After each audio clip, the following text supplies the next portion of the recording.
ഗൂഢാലോചന കുറ്റം മാത്രം ആരോപിച്ച് കള്ളപ്പണം വെളുപ്പിക്കൽ കേസ് ചുമത്തരുത് എന്ന് ഇ ഡി. പ്രമുഖർക്കെതിരായ കേസുകളിൽ കൂടുതൽ ജാഗ്രത പുലർത്തണം എന്നാണ് നിർദ്ദേശം.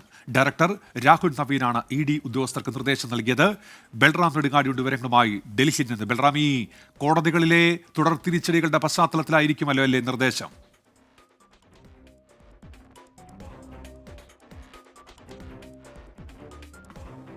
എൻഫോഴ്സ്മെന്റ് ഡയറക്ടറേറ്റ് രജിസ്റ്റർ ചെയ്ത പല കേസുകളിലും ഈ കോടതികളിൽ നിന്നും കനത്ത തിരിച്ചടിയേറ്റിരുന്നു.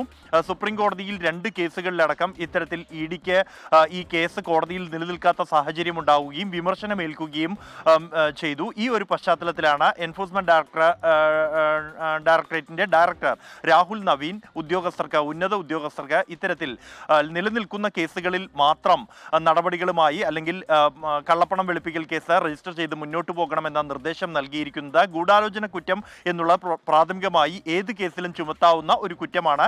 അത്തരം ഒരു വകുപ്പ്, അതായത് IPC 120B എന്ന വകുപ്പ് മാത്രം ചുമത്തി അത് കോടതിയിൽ എത്തുമ്പോൾ അത് കോടതിയിൽ നിന്നും വിമർശനമേൽക്കാനും ഈ കുറ്റം ചുമത്തിയവർ രക്ഷപ്പെടാനും വഴിവെക്കുന്നു.